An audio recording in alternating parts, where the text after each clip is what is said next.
Juniors हैं उनको ये अच्छा, पता होना ज़रूरी है। कंसेप्ट के ऊपर जिसको हम कहते हैं कंटिन्यूस इम्प्रूवमेंट, ये एक ना ख़त्म होने वाला प्रोसेस होता है। जब आप शुरू करते हैं इनिशिएशन के फेज के अंदर तो आपको बहुत सारे नॉन वैल्यू एडेड नज़र आएंगे, लेकिन जैसे जैसे आप कंटिन्यूस इम्प्रूवमेंट की तरफ बढ़ते चले आते हैं।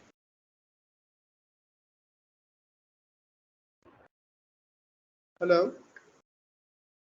हाँ फराज, कंटिन्यू करें। अच्छा, सबसे पहले हमारे अटेंडीज को ये पता होना ज़रूरी है कि मैन्युफैक्चरिंग प्रोसेसेस होते क्या हैं। मैन्युफैक्चरिंग प्रोसेसेस वो प्रोसेसेस होते हैं, वो एक्टिविटीज़ होती हैं हमारी इंडस्ट्रीज़ में, चाहे वो सर्विस इंडस्ट्री हो, ऑपरेशनल इंडस्ट्री हो, कोई भी किसी भी किस्म की इंडस्ट्री हो। बेसिकली मैन्युफैक्चरिंग प्रोसेसेस वो प्रोसेसेस होते हैं जो कि आपके रॉ मटेरियल में वैल्यू एडिशन करते हैं। जैसे टेक्सटाइल की एग्जांपल लें। टेक्सटाइल में क्या होता है, हमारे पास कपास होती है, जो कॉटन होता है, वो एक रॉ फॉर्म में हमारे पास मौजूद होता है।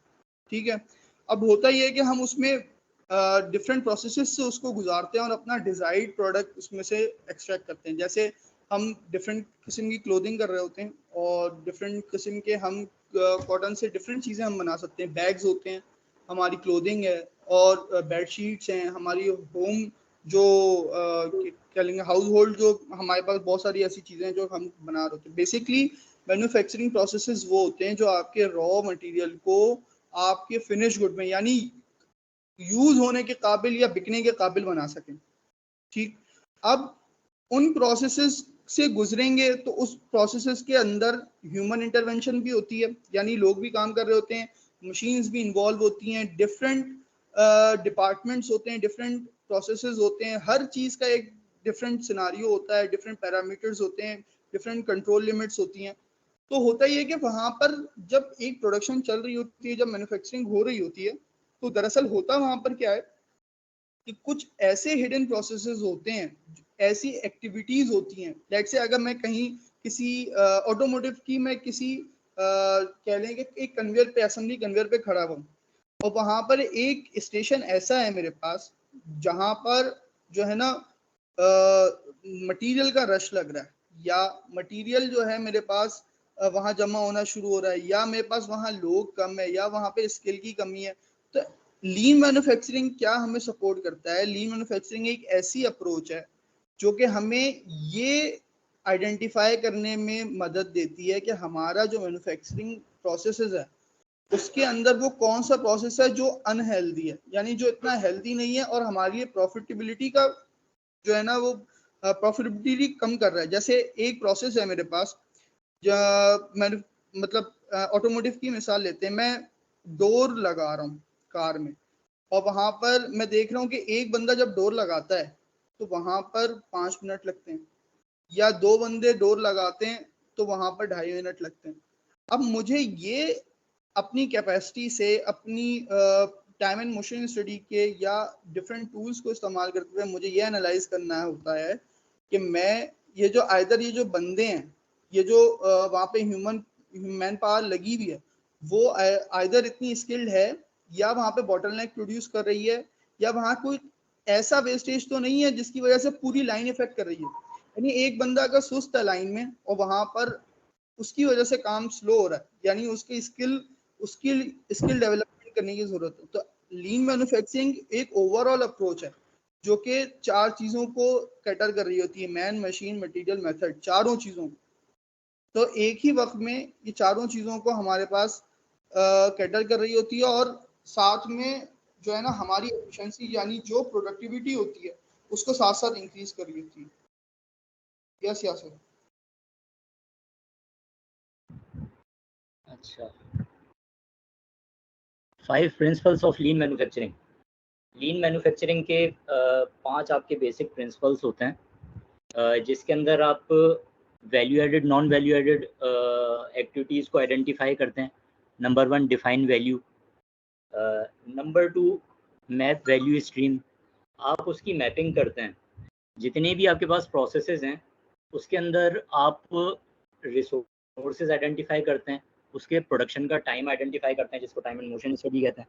आप उसका लीड टाइम आइडेंटिफाई करते हैं कि आपका जो ट्रैवलिंग टाइम है, आपका जो प्रोसेस टाइम है, ब्रेक डाउन करते हैं आप तमाम तर प्रोसेसेस को और ट्रैवलिंग टाइम्स को, और उसको आइडेंटिफाई करके लिस्ट डाउन करते हैं अपने पास। वैल्यू स्ट्रीम मैपिंग के आप फर्दर इसको अगर मज़ीद पढ़ना चाहें तो आप इसकी डायग्राम्स देख सकते हैं, ब्लॉक डायग्राम्स। आपको मज़ीद क्लैरिफाई होगा कि किस तरीके से आप इसमें चीज़ों को आइडेंटिफाई करके और मेंशन कर रहे होते हैं। थर्ड पर है क्रिएट फ्लो। आप इसमें फ़्लो बताते हैं, अपनी इंफॉर्मेशन का फ़्लो और अपने मटेरियल का फ़्लो थ्रू वेरियस कह लें कि वर्क स्टेशंस। नंबर 4 पर है इस्टेब्लिश पुल। आप इसमें पुल मेथडोलॉजी को जो है वो अडॉप्ट करते हैं। और नंबर 5 है फिर परसूट ऑफ परफेक्शन, कि आप मज़ीद बेहतरी की तरफ कैसे बढ़ सकते हैं। तो वन बाय वन इसको ज़रा डिफ़ाइन कर लेते हैं। सबसे पहले तो डिफ़ाइन वैल्यू।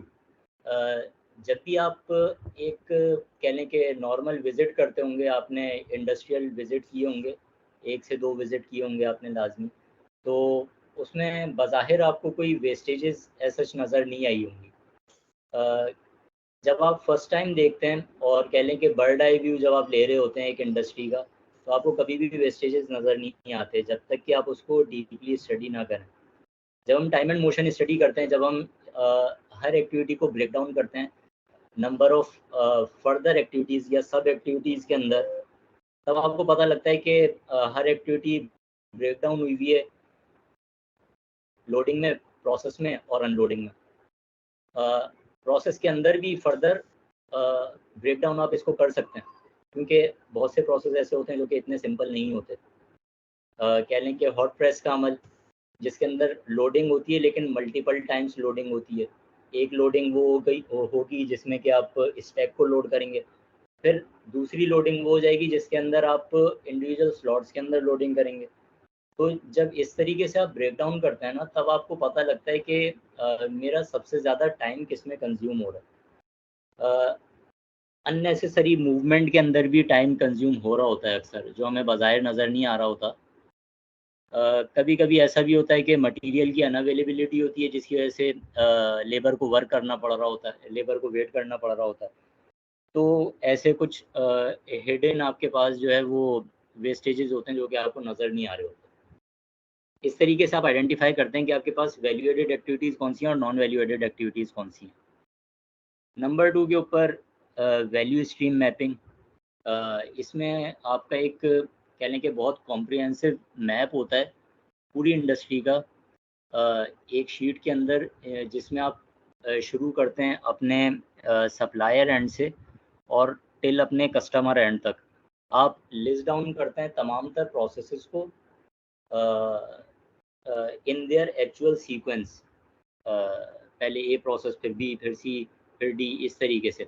उसके अंदर कितनी मैन पावर कंज्यूम हो रही है, उसके अंदर कितना आपको टाइम लग रहा है हर एक्टिविटी के अंदर, टाइम एंड मोशन स्टडी के थ्रू।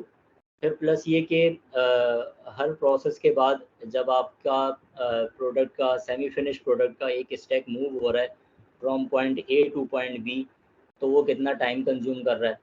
ये सारे टाइम आप एक जगह लिस्ट डाउन करते हैं, फिर आपको अंदाज़ा होता है कि आपका कौन सा जो एक्टिविटी है वो ज़्यादा टाइम ले रही है, कम टाइम ले रही है। तो ये तो होती है आपकी वैल्यू स्ट्रीम मैपिंग। एक बहुत कॉम्प्रिहेंसिव अप्रोच है जिसके लिए ये प्रेजेंटेशन काफ़ी नहीं होगी, 1 घंटा काफ़ी नहीं होगा। अगर आप इसको इन डेप्थ मज़ीद पढ़ना चाहें तो आप इसको नेट पे मज़ीद सर्च आउट कर सकते हैं। आपको बहुत सारे मैन्युफैक्चरिंग इंडस्ट्रीज़ के वैल्यू स्ट्रीम मैपिंग के डायग्राम्स मिल जाएंगी, जिसके अंदर आपकी अंडरस्टैंडिंग मज़ीद बेहतर हो सकती है कि किस तरीके से डेटा को प्रेजेंट किया जाता है और किस तरीके से उसमें एनवीएज आइडेंटिफाई किए जाते हैं। थर्ड पर आ जाते हैं क्रिएट फ़्लो। फ़्लो का बनना बहुत ज़रूरी है। अक्सर ऐसा होता है कि हमारे पास टू एंड फ्रो मूवमेंट जो होती है प्रोडक्ट की, वो बहुत ज़्यादा होती है। बहुत सी इंडस्ट्रीज़ में लेआउटिंग के ऊपर इस तरीके से काम नहीं किया जाता। जब इंडस्ट्री ग्रो कर रही होती है स्टेप बाय स्टेप, तो एक कह लें कि मास्टर प्लान डेवलप नहीं किया जाता, जिसकी वजह से होता ये है कि एक एक करके वर्क स्टेशन डेवलप होते रहते हैं, जहाँ जगह मिलती है मशीन्स इंस्टॉल कर देते हैं और फिर पता लगता है कि आपकी प्रोडक्ट की टू एंड फ्रो मूवमेंट इतनी बढ़ गई है कि आपका मोशन के अंदर, ट्रांसपोर्टेशन के अंदर टाइम वेस्टेजेस भी हैं, लेबर के वेस्टेजेस भी हैं, और अननेसेसरी कॉस्ट उसमें ठीक ठाक एंकर हो रही होती है, जो कि आपको पता ही नहीं लग रही होती। तो फ्लो का क्रिएट करना बहुत ज़रूरी है, और कह लें कि इसीलिए कहते हैं कि प्लानिंग बहुत ज़रूरी होती है। हमारे पास पाकिस्तान में ये एक फुकदान रहा है हमेशा से कि बहुत से जो छोटे सेक्टर होते हैं जब वो ग्रो कर रहे होते हैं तो वो इस चीज़ को मद्देनज़र नहीं रखते, और इन दी एंड फिर पता लगता है कि जब वो ग्रो कर गए तो उन्होंने एक ऐसा लेआउट बना दिया है जिसको कि कह लें कि रीवैम्प करना या रीइंस्टॉल करना, मॉडिफ़ाई करना बहुत मुश्किल हो जाता है, तकरीबन नामुमकिन ही हो जाता है, क्योंकि उसके लिए फिर मेजर ब्रेकडाउन लेना पड़ जाता है और एक ऐसा सिनेरियो बिल्डअप हो जाता है कि जिसमें से निकलना जो है वो बहुत मुश्किल होता है। तो इसलिए फ्लो का डेवलप करना बहुत ज़रूरी है। फुल अप्रोच होनी चाहिए, कस्टमर एंड से आपके पास जो भी रिक्वायरमेंट आए आप उसी वक्त जो है अपनी प्रोडक्ट डेवलप करना शुरू करें, और इसमें इसकी वजह से लीड टाइम आपके पास जो होता है वो मिनिमाइज़ हो जाता है। तो एक पुल की अप्रोच भी इसके ऊपर अप्लाई की जाती है। और फिर परसूट ऑफ परफेक्शन, जैसे मैंने शुरू में भी बताया कि ये एक नेवर एंडिंग प्रोसेस होता है, और इसमें आप छोटे-छोटे काइज़न अप्लाई करते रहते हैं वक़्त के साथ-साथ। नॉन वैल्यू एडेड कहीं न कहीं कह लें कि चांसेस रहते ही हैं कि नॉन वैल्यू एडेड आपके प्रोसेस में शामिल होंगे। इसके लिए आपको बार-बार कह लें कि वीएसएम को गो थ्रू करना पड़ता है। प्रोसेस में जब आप चेंजेस भी कर लेते हैं उसके बावजूद भी कहीं न कहीं ट्रांसपोर्टेशन में, मूवमेंट में, अननेसेसरी वर्कर्स की शक्ल में या डब्ल्यूआईपी, एक्सेसिव डब्ल्यूआईपी की सूरत में आपके पास कहीं न कहीं वेस्टेजेस रहते ही हैं। तो आपको बार-बार वैल्यू स्ट्रीम मैपिंग को गो थ्रू करना पड़ता है ताकि आप अपने वेस्टेजेस को एलिमिनेट कर सकें। तो ये आपके 5 मेजर प्रिंसिपल्स हैं जिनको मलबूज़ खातिर लाज़मी रखना पड़ता है लीन मैन्युफैक्चरिंग को अगर आपको अडॉप्ट करना है। अब अच्छा चलते हैं नेक्स्ट स्लाइड पर। जैन, जी एक सेकंड यासिर। जी। जैन, क्या हम किसी स्टूडेंट से मतलब इंटरेक्ट हो सकते हैं, टू वे इंटरेक्शन हो सकता है यहाँ पर अभी? जी मैं उनका माइक ऑन कर देता हूँ। एक सेकंड, कोई भी हैंड रेज करेगा उस पर। तो कोई स्टूडेंट अभी मुझे ये बता सकता है कि हमारे पास व्हाट इज वैल्यू, वैल्यू क्या चीज़ होती है बिजनेस में, वैल्यू क्या चीज़ होती है? जब हम बिजनेस एक्टिविटीज़ की बात कर रहे होते हैं, मैन्युफैक्चरिंग प्रोसेसेस की बात कर रहे होते हैं, या प्रोडक्शन की बात कर रहे होते हैं, मेंटेनेंस की बात कर रहे होते हैं, तो व्हाट इज वैल्यू, वैल्यू क्या चीज़ होती है? तो कोई ऐसा स्टूडेंट जो ये बताना चाहिए व्हाट इज वैल्यू, खास तौर से industrial engineer. Mister Usman Naveed, क्या आप जवाब देना चाहेंगे इसका?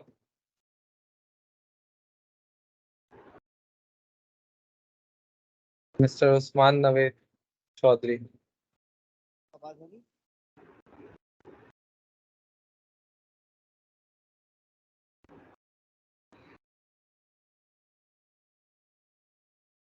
एनीवन? जैन, आपकी क्या पर्सपेक्शन है कि व्हाट इज वैल्यू? जो चीजें हमें डायरेक्टली फायदा पहुंचा रही हो। सही, ठीक है। अच्छा, वैल्यू हर वो चीज़ होती है, देखिए किसी भी बिजनेस में जो सबसे इम्पोर्टेंट चीज़ है वो आपका कस्टमर है। ठीक, सबसे इम्पोर्टेंट चीज़ आपका कस्टमर है जिसके लिए आप अपने रॉ मटेरियल में वैल्यू एडिशन कर रहे हैं। ठीक है, अब होता ही है कि आपका कस्टमर जो आपसे डिमांड कर रहा है, बेसिक टारगेट क्या है कि जो आपका कस्टमर स्पेसिफिकली डिमांड कर रहा है हम उसको वो चीज़ ऑन टाइम प्रोवाइड कर सकें। तो ये हमारी किसी भी बिजनेस की सबसे पहली प्रायोरिटी होती है कि आपकी कस्टमर सेटिस्फेक्शन होनी चाहिए। अब वैल्यू, अगर एक कपास है तो उसके अंदर मैं ऐसा क्या करूं कि वो कपास मेरे कस्टमर के काम आना शुरू हो जाए, तो और कस्टमर उसके अगेंस्ट में मुझे पैसे दे, मतलब मैं उससे बिजनेस अर्न करूं। तो वैल्यू वो चीज है जो कि आपका कस्टमर आपको किसी भी चीज के बदले पैसे दे रहा हो। लेट से सर्विसेज इंडस्ट्री की बात करें, अगर मैं फूड पांडा से कोई पिज्जा मंगवाता हूँ तो फूड पांडा वाला पिज्जा नहीं बनाता, राइट। अब होता ही है कि वो क्या करता है कि डिलीवरी के, हम उसके कस्टमर है फूड पांडा वाले के, और वो जो फूड पांडा का डिलीवरी मैन है वो क्या करता है, उस जो सर्विस प्रोवाइड करता है उसके अगेंस्ट वो वैल्यू चार्ज करता है, पैसा चार्ज करता है, पैसा कमाता है। हालांकि उसका उस पिज्जा में कोई कंट्रीब्यूशन नहीं है, बस वो डिलीवरी चार्जेस से पैसा कमा रहा है। तो वो, और उसको क्या है कि वो 20 मिनट के अंदर अंदर हमें वो पिज्जा या जो भी चीज हमने ऑर्डर की है वो हमें प्रोवाइड कर दे।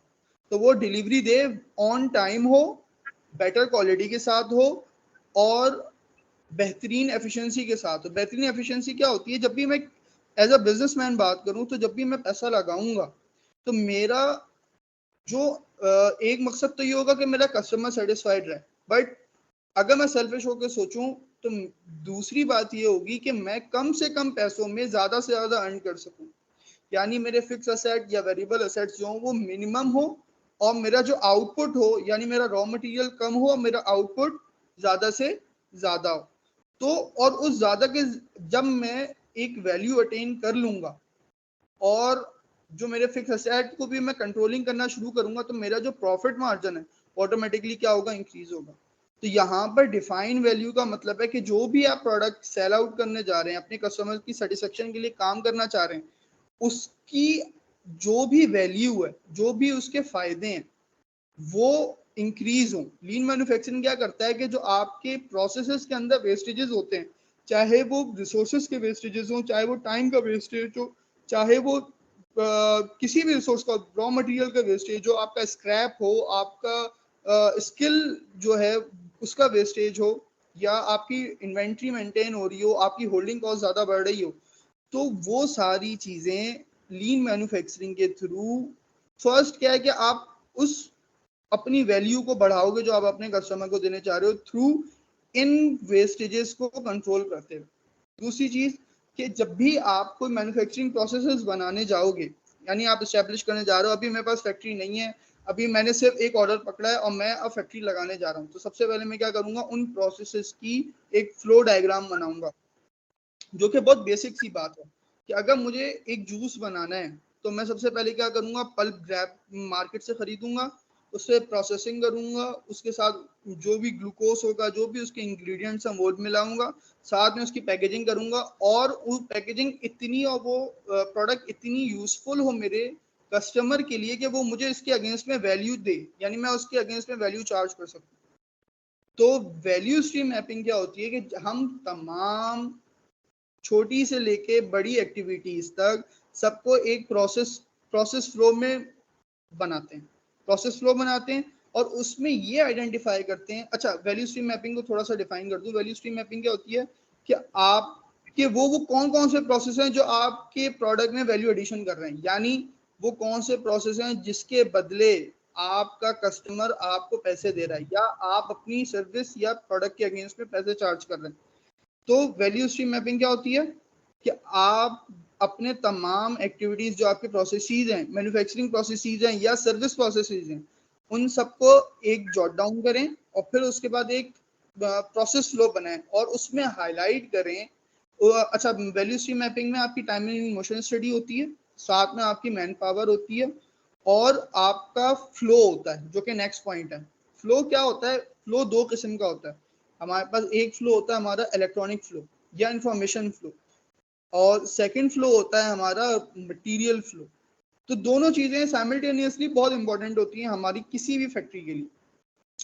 मैं इलेक्ट्रॉनिक फ्लो क्या होता है, डाटा फ्लो क्या होता है, इंफॉर्मेशन फ्लो क्या होता है। पहले जमाने में खातों में काम होता था, रजिस्टर्स में काम होता था, हम एक चीज एक स्टेशन पे बनाते थे, उसको गिनते थे, उसको एक जगह नोट डाउन करते थे और पर्ची पे लिख के हम आगे भेज देते थे। बट अब वो चीज इलेक्ट्रॉनिक्स में कन्वर्ट हो चुकी है, जिसको हम डीसीएस सिस्टम या स्काडा सिस्टम कहते हैं, और अब वो जो कैलकुलेशन है वो हमारा कंप्यूटर करके हमें दे रहा होता है, जिसमें एरर के चांसेस बहुत ज्यादा कम हो चुके होते हैं। तो ये इंफॉर्मेशन का एक स्टेशन से लेके दूसरे स्टेशन तक का फ्लो भी बहुत इंपॉर्टेंट है।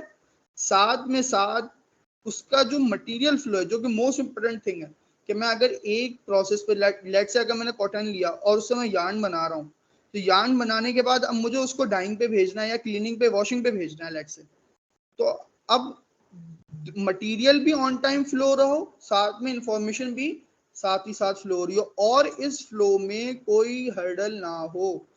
कोई हर्डल होने की मुराद, अभी हम वेस्टेज पढ़ेंगे नेक्स्ट स्लाइड पे, तो 7 किस्म के वेस्टेजेस होते हैं, वो हम मजीद आगे डिटेल में पढ़ेंगे। तो होता ये है कि हमारे पास सप्लाई चेन जो है वो डिस्टर्ब ना हो। अगर सप्लाई चेन कहीं से डिस्टर्ब हो गई तो हमारे वेस्टेजेस जो हैं वो इंक्रीज कर जाएंगे, और हमारी होल्डिंग कॉस्ट, हमारी मैन्युफैक्चरिंग कॉस्ट, हमारी स्किल्स सब वेस्ट होंगी। ठीक, फिर उसके बाद पुल सिस्टम। पहले ज़माने में हम इस तरह काम करते थे, हमारी सप्लाई चेन पुश सिस्टम पे चलती थी, यानी हम मटेरियल बनाते थे, हम वैल्यू एडिशन करते थे और उसको अपनी मार्केट में पुश करते थे। बट अब चीज़ें रिवर्स हुई, इम्प्रूव हुई, और इस तरह हुई कि आपका जो कस्टमर है, आप अपनी वैल्यू को इस तरह डिफाइन करते हैं कि आपका कस्टमर आपसे डिमांड जनरेट करता है, जिसकी वजह से ये दो सप्लाई चेन का अगर कोई मास्टर्स करेगा आगे इंशाल्लाह, तो वो ये चीज़ को ज़्यादा बेटर अंडरस्टैंड कर सकेगा कि पुश सिस्टम के क्या क्या नुकसान आते हैं और पुल सिस्टम के क्या क्या फ़ायदे हैं।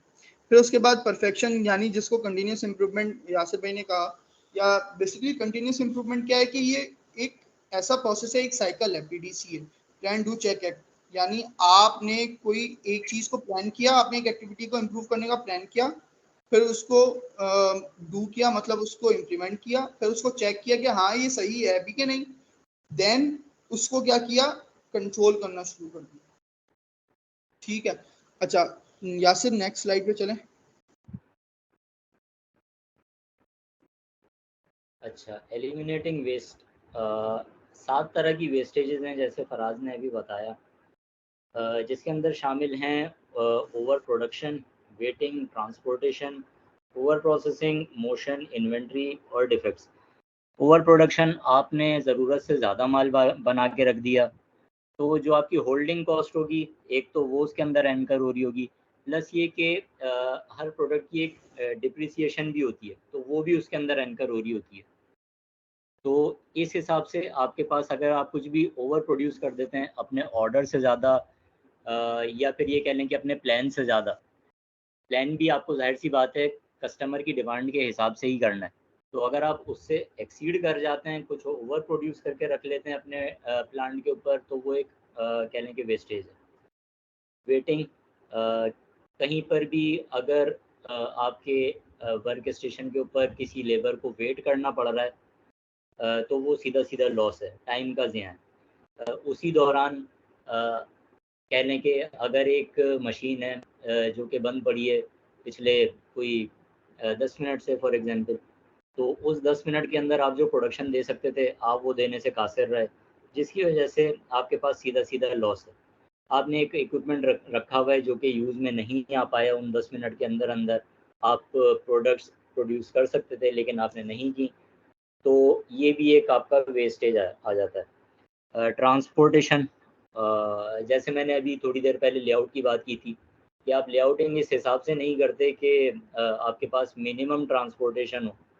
अगर ए के बाद बी प्रोसेस आना है तो वो उसके नज़दीक तरीन हो, ना कि ऐसा हो कि बीच में सी और डी प्रोसेसेस आ रहे हों, जिसकी वजह से आपको घूम के अपना जो है वो सेमी फिनिश गुड आपका ट्रैवल करता हुआ जा रहा हो, तो ये भी आपका वेस्ट कहलाएगा।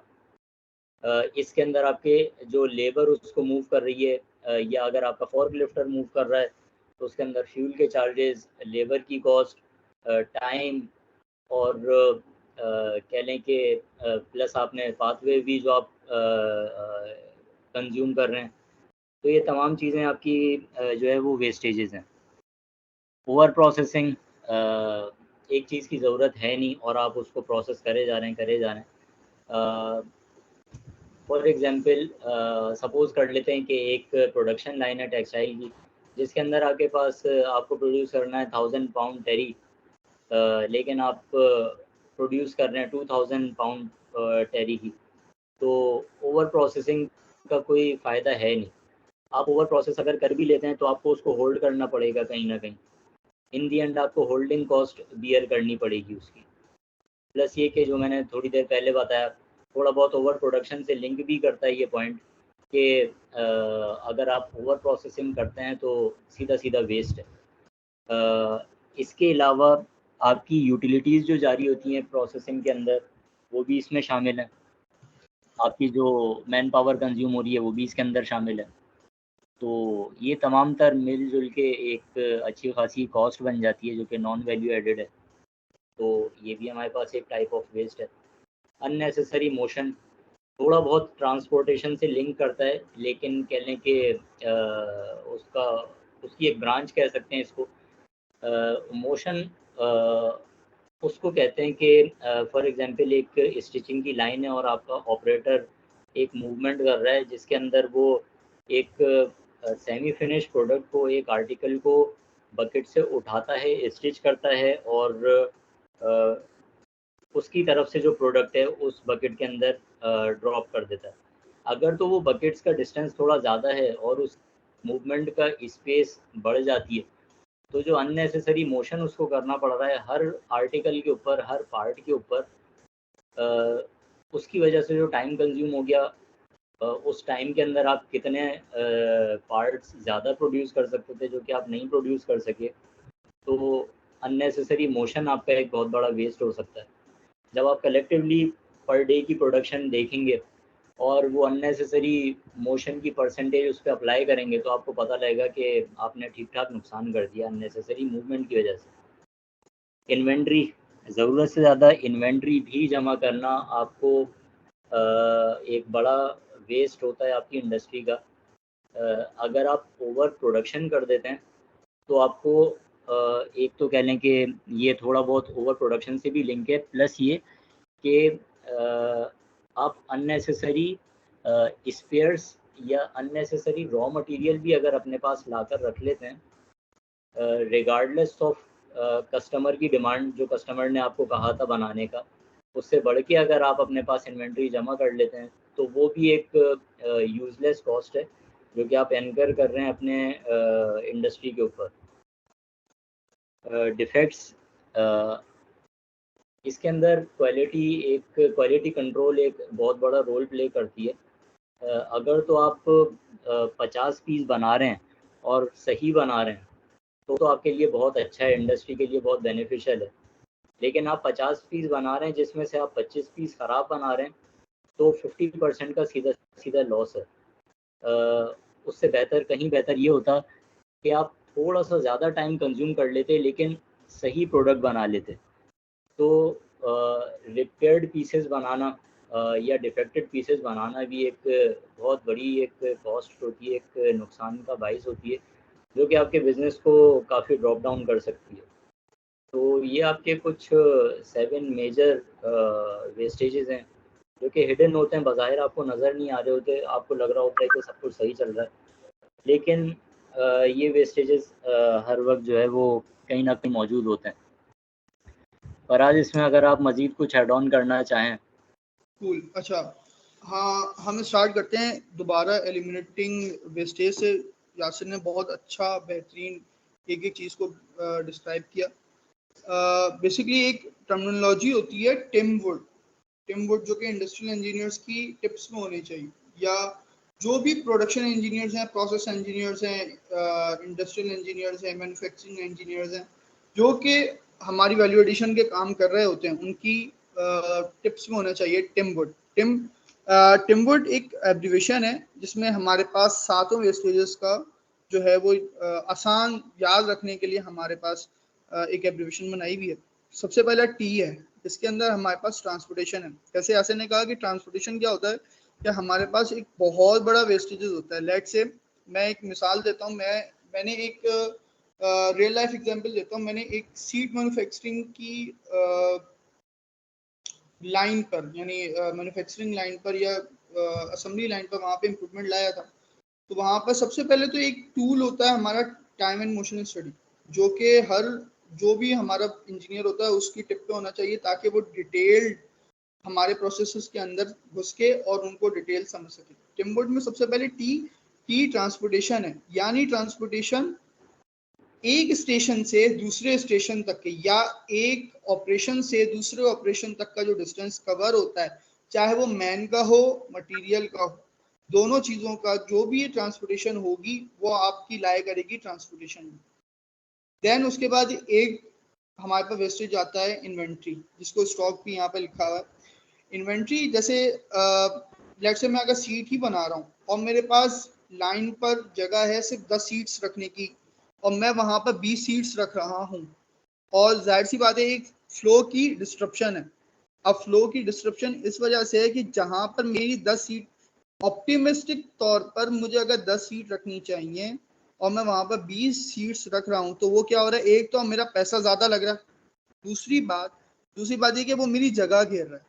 आपकी जो इंडस्ट्री है उसके अंदर 1 इंच के भी आपने पैसे दिए हुए होते हैं और आपने उस 1 इंच से भी कमाना होता है।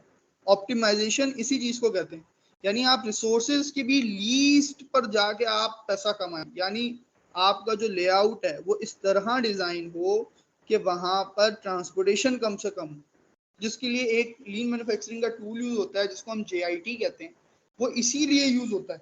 यानी दो ऑपरेशंस के दरमियान हमारे पास जो टाइम है वो लीस्ट हो जाए, मिनिमम हो जाए या खत्म हो जाए।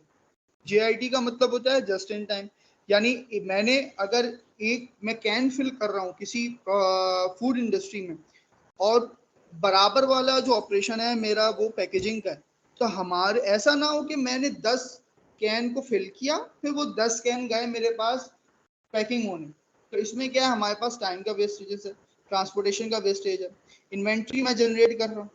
अब जितनी कम इन्वेंट्री जनरेट करूंगा उतनी ज्यादा मेरी जगह कम यूटिलाइज होगी, जब जगह कम यूटिलाइज होगी तो मैं ज्यादा से ज्यादा मशीन, ज्यादा से ज्यादा अपॉर्चुनिटीज को अवेल कर सकता हूँ। तीसरी चीज है मोशन। अच्छा, मोशन और ट्रांसपोर्टेशन में एक चीज का फर्क है, ट्रांसपोर्टेशन जो होती है वो ऑपरेशन टू ऑपरेशन होती है, यानी मैं एक ऑपरेशन मैंने कैन फिल किया और जो मेरा पैकेजिंग वाला बंदा है, यानी लेट्स से यासिर को एग्जांपल ले लेते हैं, यासिर पैकेजिंग करते हैं, मैं फिलिंग करता हूँ, तो हम दोनों के अगर मैंने 10 पैकेट मैं फिल करूंगा और उसके बाद मैं यासिर को दूंगा, तो इसमें क्या होगा, मेरे एक इन्वेंट्री का आ जाएगा, यानी मुझे 10 कैन्स को रखने की जगह चाहिए और मेरे पास ट्रांसपोर्टेशन, अब वो 10 कैन को मूव करने के लिए भी मुझे ज्यादा रिसोर्स की जरूरत है, या तो मैं एक बंदा रखूंगा या एक ट्रॉली रखूंगा जो कि वो मेरे स्टेशन से लेके यासिर के स्टेशन तक लेके जाएगा। बट यहाँ पर ये दूसरा वेस्टेज हो गया। अब मोशन क्या होता है कि मैं जो फिलिंग कर रहा हूँ, जो एक पर्सन की या मशीन की जो मूवमेंट है वो मोशन कहलाती है, यानी विद इन द स्टेशन जो आपकी एक्टिविटी होती है, जो आपकी मूवमेंट होती है वो मोशन कहलाती है। बहुत सारी जगहों पर क्या होता है कि हमारा जो मोशन होता है, जो मोशन का वेस्टेज होता है वो इतना माइन्यूट होता है, वो सेकंड्स में होता है, माइक्रो सेकंड्स में होता है, बट वो जब हम पूरे दिन पे कैलकुलेट कर रहे होते हैं तो वो इतना ह्यूज अमाउंट बना रहा होता है कि हम कहते हैं कि नहीं यार, ये मोशन अगर मैं रिड्यूस कर लूं, या एक एग्जांपल देते हैं, जैसे यासिर ने मिसाल दी मोशन की कि मेरे पास जो, अगर मैं जीन्स की पैंट सी रहा हूँ, स्टिचर हूँ मैं, और मेरे पास जो बकेट है, जो मेरा रॉ मटेरियल है, मुझे उस पर एक पॉकेट जो है ना स्टिच करनी है, और वो बकेट मुझसे थोड़ी सी डिस्टेंस पे रखी हुई है, लेट्स से 4 फीट दूर रखी हुई है, मगर मेरा हाथ जो है वो 2 फीट का है, और जाहिर सी बात है मुझे 2 फीट का करना पड़ेगा, मूव करना पड़ेगा उसको ग्रैब करने के लिए एक पीस को। अब वो होगा 1 सेकंड में ही मैं उसको ग्रैब कर लूंगा, बट जब मैं उसको कम्युलेटिव देखूंगा 1 घंटे के बाद तो वो मेरे 60 सेकंड बन चुके होंगे, और अगर मैं 60 सेकंड में एक पेंट बना सकता हूँ तो मेरा हर घंटे पे एक लॉस है, और 24 घंटे पे मेरे 24 पेंटों का लॉस है। तो ये जो मोशन है ये इतनी माइन्यूट होती है, इतनी माइक्रो होती है कि आपको इसके लिए माइक्रो स्टडी करनी पड़ती है। ठीक है, फिर उसके बाद आता है वेटिंग। अब हमने लास्ट स्लाइड में फ्लो की बात की, फ्लो JIT की भी बात की, तो JIT हम इसीलिए बनाते हैं कि हमारे पास जो लाइन हो, हर स्टेशन पे हमारे पास टाइम ऑलमोस्ट इक्वल लग रहा हो, इक्वलेंट लग रहा हो, इक्वल ना हो, इक्वलेंट हो। लेट्स से अगर एक स्टेशन है, मैं फिलिंग कर रहा हूँ 10 सेकंड में, और मैं एक ही कैन फिल कर रहा हूँ और एक कैन को फिल करके आगे मैं यासिर को दे रहा हूँ, और यासिर 11 सेकंड लगा रहा है, तो हम दोनों के दरमियान क्या होगा, हमारे दरमियान वेटिंग नहीं होगी। मैं जितनी देर में कैन को फिल कर रहा हूँ उतनी देर में यासिर पैकेजिंग कर रहे हैं। अब दोनों के दरमियान ऑब्वियसली ट्रांसपोर्टेशन का भी कॉस्ट नहीं होगी, वेटिंग भी नहीं होगी, मोशन भी लीस्ट होगा। ठीक है, फिर उसके बाद ओवर प्रोडक्शन और इन्वेंट्री आपस में इंटर रिलेटेड है। वो किस तरह की, अगर मुझे लेट से दिन के 100 पीस बनाने हैं पैंट के, पैंट स्टिच करनी है 100 पीस बनाने, मेरा ऑर्डर 100 पीस का है मगर मैंने बना लिए 200 पीस। ये काम होता था हमारे पास पुश सिस्टम में, पुश सप्लाई चेन सिस्टम में। हमारे पास क्या काम होता था कि हम करते थे, हम बल्क में प्रोड्यूस करते थे जिसमें हमारी इन्वेंट्री ज़्यादा लग रही होती थी, हमारी ट्रांसपोर्टेशन ज़्यादा लग रही होती थी, हमारी होल्डिंग कॉस्ट ज़्यादा लग रही होती थी, और मैन पावर तो ऑब्वियसली जब आप ज़्यादा बनाएंगे, ज़्यादा इन्वेंट्री रखेंगे तो आपको उसको टैकल करने के लिए, उसको मूव करने के लिए, उसकी ट्रांसपोर्टेशन के लिए आपको लिफ्टर्स, इक्विपमेंट्स और आपका मैन पावर तो लाजमी चाहिए। तो ओवर प्रोडक्शन का हमें नुकसान ये होता है कि हमें अगर 100 पीस चाहिए तो हम एक ऑप्टिमिस्टिक लेवल पर 5% का टॉलरेंस ऊपर रख लेते हैं कि भाई हम 5 पीस और बनाएंगे, मगर अगर हम 5 पीस से छठे पीस पे जा रहे हैं और वो छठा पीस की वैल्यू हमें, हमारा कस्टमर हमें 100 पीस के ही पैसे दे रहा है मगर हम बना रहे हैं 106 पीस, तो वो 6 पीस क्या है, हमारे वेस्टेज है। उस पर पैसा लग रहा है, मटेरियल लग रहा है, उस पर मैन पावर के स्किल्स लग रहे हैं, टाइम लग रहा है, और हमारी साथ साथ हमारी जो लोकेशन है, हमारी जो जगह है, हमारा जो एरिया है वो भी ऑक्यूपाई हो रहा है। वो 6 पीस जो है वो मेरे एरिया को भी ऑक्यूपाई कर रहे होंगे साथ साथ। फिर एक चीज होती है ओवर प्रोसेसिंग। ओवर प्रोसेसिंग क्या होती है, इसको यूजुअली हम कहते हैं रीवर्क, जो कि ये एक बहुत नजर आने वाला डिफेक्ट होता है या वेस्टेज होता है। जैसे मैंने एक गाड़ी है, मैंने उस गाड़ी पे कलर किया और कलर करते हुए मुझसे कोई 2 इंच का मार्क जो है वो वहां पर कलरिंग सही नहीं हुई। अब वो गई क्वालिटी के पास, क्वालिटी ने कहा कि नहीं, ये आपका लेफ्ट साइड वाला गेट है, इसके ऊपर ये जो मार्क है ये आपका डिफेक्ट है और यहाँ पर आपको दोबारा पेंट करना पड़ेगा। तो अब ये जो पूरा टाइम है जो मैंने उस पर पेंट किया, जो उसके ट्रांसपोर्टेशन टाइम है, ट्रांसपोर्टेशन में जो चार्जेस लगे हैं, मैन पावर यूटिलाइज हुई है, स्किल यूटिलाइज हुई है, वो सारी वेस्टेज हुई। वो कार वापस मेरे पास आई और मैंने उसको क्या किया, दोबारा रीपेंट किया। जब मैंने उसको दोबारा रीपेंट किया तो मेरे पास हर चीज की चार्जेस, हर चीज का पैसा दोबारा लगा, टाइम भी वेस्ट हुआ। तो इस तरह जो ये जो रीवर्किंग होती है डिफेक्ट्स की सूरत में या कंडीशनली ओके की सूरत में, इसको भी हम वेस्टेज के तौर पे, इसको भी हमें क्या करना होता है, अपने प्रोसेसेस में से एलिमिनेट करना होता है। लास्ट है डिफेक्ट। डिफेक्ट और ओवर प्रोसेसिंग तकरीबन सेम है। डिफेक्ट होगा, आप चीज नहीं बनाओगे, जैसे यासिर ने मिसाल दी कि 25 चीज बनानी थी, 25 पीस बनाने थे, उसमें से कस्टमर ने आपसे 50 पीस मांगे, आपने उसमें से 25 सही बनाए, 25 खराब बना दिए। तो अब आपको 50 को मेंटेन करने के लिए, अटेन करने के लिए, अपने कस्टमर की रिक्वायरमेंट, अपनी सेटिस्फेक्शन, कस्टमर की सेटिस्फेक्शन को एक्वायर करने के लिए आपको क्या करना पड़ेगा कि 25 पीस और बनाने पड़ेंगे। तो जितने मिनिमम डिफेक्ट्स होंगे हमारे प्रोसेसेस में, उतना ही मिनिमम जो है हमारा वेस्टेज लगेगा। जब वेस्टेज कम होंगे तो लीन मैन्युफैक्चरिंग क्या करता है कि ये एक अप्रोच है, एक कॉन्सेप्ट है जो कि आपके इन 7 वेस्टेजेस को हाईलाइट कर रहा होता है आपके मैन्युफैक्चरिंग प्रोसेसेस के अंदर। अगर कहीं ये 7 वेस्टेजेस लग रहे हैं तो इसका मतलब है आपकी मैन पावर जाया हो रही है, आपका पैसा जाया हो रहा है, आपका टाइम और आपकी ट्रांसपोर्टेशन, साथ साथ आपकी एरिया जाया हो। तो ये 5 चीजें, तो ये रिसोर्सेज आपकी मुस्तकिल जाया हो रही है। तो जब भी हम फ्लोर पर किसी भी मैन्युफैक्चरिंग प्रोसेसेस पे जाएंगे तो इन 7 चीजों को अपनी निगाह में रखेंगे कि कहीं ये ओवर प्रोसेसिंग तो नहीं कर रहा, कहीं हमें 10 पीस की जरूरत है और ये 12 पीस तो नहीं बना कर दे रहा, कहीं पे ये ट्रांसपोर्टेशन तो ज्यादा नहीं कर रहा, या ऐसा तो नहीं है वर्कर को ज्यादा मोशन करनी पड़ रही है, उसका जो रॉ मटेरियल है वो दूर रखा हुआ। तो इन 7 प्रोसेसेस को, इन 7 वेस्टेजेस को हाईलाइट करना थोड़ा मुश्किल काम भी है, बहुत टाइम लगाना पड़ता है, बहुत ब्रेनस्टॉर्मिंग करनी पड़ती है, मगर जब ये एलिमिनेट होती हैं तो आपका जो प्रॉफिट होता है वो हाइक करता है 50 to 60%। और जब ये हाइक कर रहा होता है तो आपको जो प्रॉफिटेबिलिटी होती है वो आपकी इंक्रीज हो जाती है। जी हाँ सर। अच्छा, वैल्यू स्ट्रीम मैपिंग, ये एक कह लें कि बहुत कॉम्प्रिहेंसिव अप्रोच है और बहुत ही वाइडली यूज्ड होने लगी है, बहुत ही ट्रेंडिंग अप्रोच है, क्योंकि जितने भी बड़े ब्रांड्स हैं आगे जाके आपको उनके एग्जांपल्स भी बताएंगे, वो इसको बहुत ज़्यादा अडॉप्ट कर रहे हैं क्योंकि इसके फ़वाइद ही इतने ज़्यादा हैं कि जब आप टिमवुड वाले 7 डिफेक्ट्स अपनी प्रोसेस फ्लो में से एलिमिनेट कर देते हैं तो आप कह लें कि अपनी प्रोडक्शन लाइन से मैक्सिमम आउटपुट जो है वो अचीव कर रहे होते हैं। मैक्सिमम आप उसको ऑप्टिमम लेवल के ऊपर चला रहे होते हैं अपनी प्रोडक्शन लाइंस को। तो ये एक बहुत कॉम्प्रिहेंसिव अप्रोच है। टॉपिक तो ये बहुत बड़ा है, कह लें कि इसके ऊपर अगर एक सेपरेट सेशन करें तो मेरे ख्याल से मुनासिब होगा।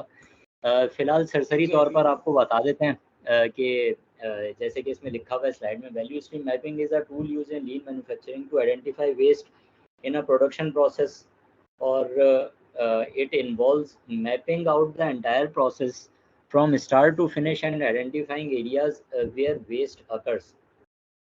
आप पूरे के पूरे प्रोसेस फ्लो को एक पर्चे के ऊपर ड्रॉ कर देते हैं, जिसके अंदर आप सीक्वेंशियली ड्रॉ करते हैं तमाम प्रोसेसेस को, उनको इंटरलिंक करते हैं। उसके अंदर आप कितना कितना टाइम कंज्यूम हो रहा है हर प्रोसेस के अंदर, वो कितना कितना लीड टाइम आपके पास ट्रैवलिंग टाइम है, कितना प्रोसेस टाइम है, वो सब आप उसके ऊपर मैप कर रहे होते हैं, राइट डाउन कर रहे होते हैं। इंफॉर्मेशन किस तरीके से फ़्लो कर रही है, आप अपने जो है सप्लायर से किस तरीके से माल को रिसीव कर रहे हैं और किस तरीके से कस्टमर को पहुंचा रहे हैं, इलेक्ट्रॉनिक फ़्लो भी और फिज़िकल आपके प्रोडक्ट का फ़्लो भी। ये तमाम तर चीज़ें आप वैल्यू स्ट्रीम मैपिंग के अंदर कवर अप कर रहे होते हैं।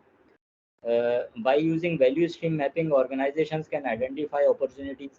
कहते हैं कि जब आप अपने प्रॉब्लम को एक पर्चे पर लिख देते हैं तो वो प्रॉब्लम आधी से ज़्यादा वैसे ही हल हो चुकी होती है।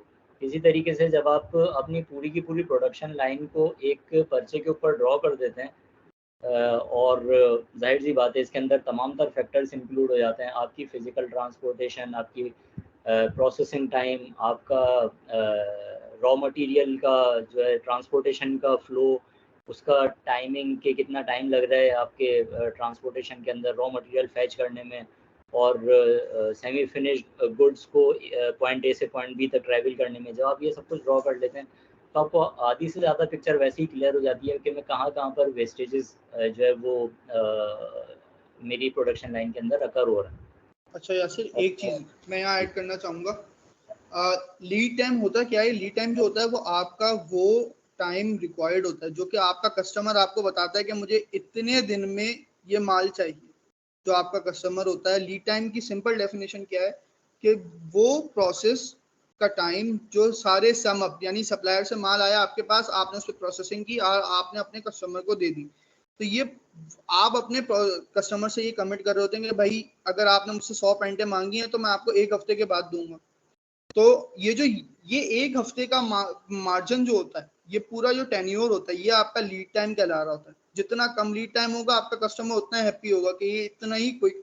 इसकी एग्जांपल आगे एक आ रही है फास्ट फूड की, मैकडोनल्ड की। मैकडोनल्ड क्या करता है कि आपका जो अपने कस्टमर को सेटिस्फाई किस तरह कर रहा होता है कि वो 1 मिनट के अंदर अंदर फास्ट फूड यानी जो फूड होता है वो रेडी होता है, वो अपने कस्टमर को दे रहा होता है विद इन अ मिनट। उसकी कमिटमेंट है। तो ये लीड टाइम उसका क्या है कि 1 मिनट का लीड टाइम है, यानी उसने कमिटमेंट अपने कस्टमर से की हुई है कि मैं 1 मिनट के अंदर अंदर आपको आपका जो भी आपकी डिजायर्ड क्वालिटी या क्वांटिटी है वो मैं आपको दूंगा।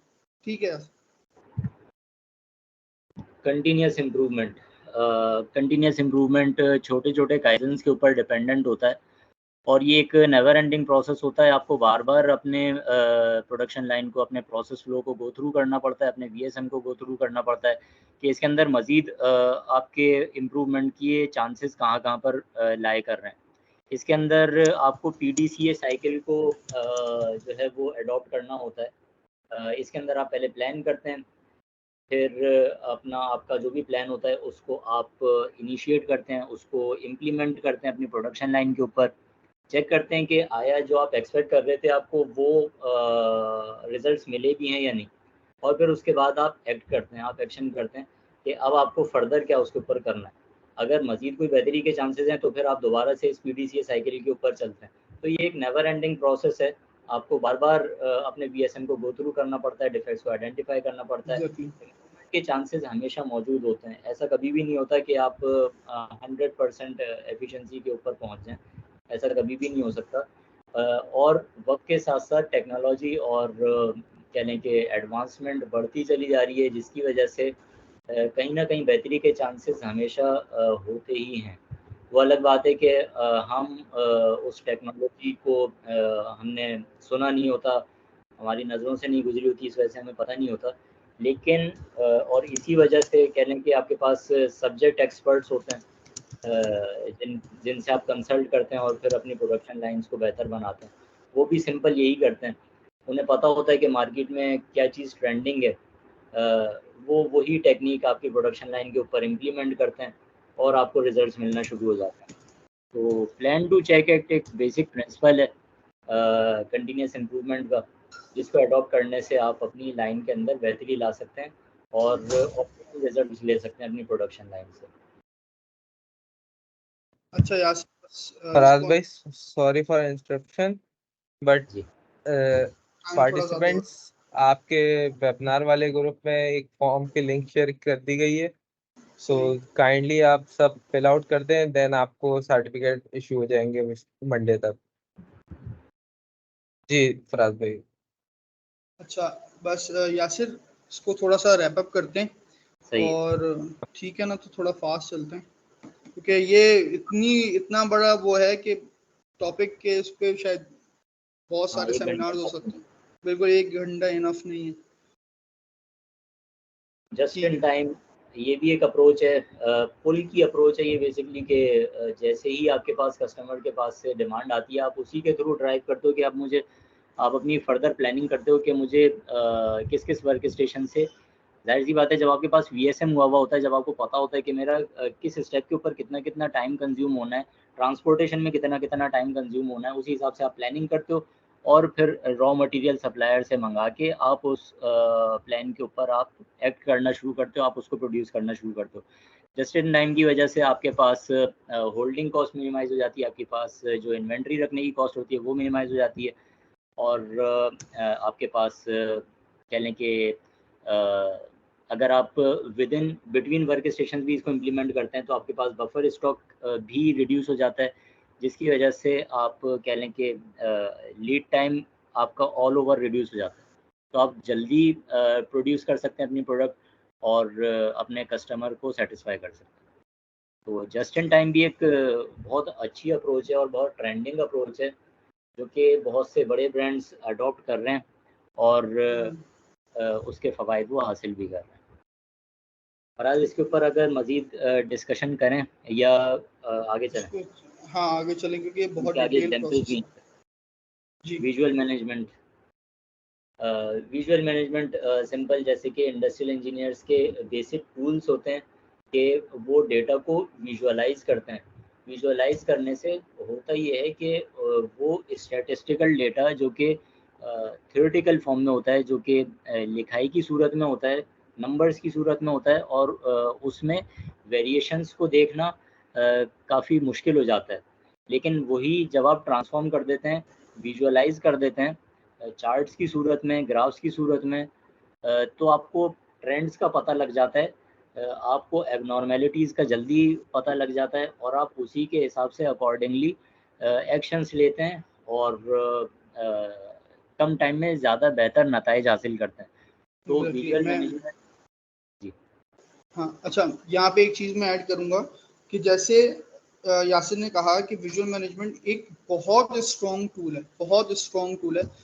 कुछ बहुत सारी टेक्निक्स होती हैं जो कि विजुअल मैनेजमेंट के लिए यूज़ हो रही होती हैं, जिसमें हमारे पास होता है एंडॉन सिस्टम होता है, साथ साथ हमारे पास आसाकाई बोर्ड होता है, एक साइपॉक होता है। इस तरह के बहुत सारे विजुअल मैनेजमेंट के टूल्स होते हैं जो कि इंडस्ट्रियल इंजीनियर्स जो हैं वो इम्प्लीमेंट करा रहे होते हैं डिफरेंट मैन्युफैक्चरिंग प्रोसेसेस में, इंडस्ट्रीज में, जिसकी वजह से हमें ट्रेंडिंग पता चल रही होती है। अगेन यासिर वाली बात कि हमारे पास डेटा की ट्रेंडिंग से देखिए 2 किस्म के एक्शंस होते हैं, 3 किस्म के एक्शंस होते हैं। एक तो वो होते हैं जो काम खराब होने के बाद एक्शंस ले रहे हो, यानी जिनको हम कहते हैं करेक्टिव एक्शंस।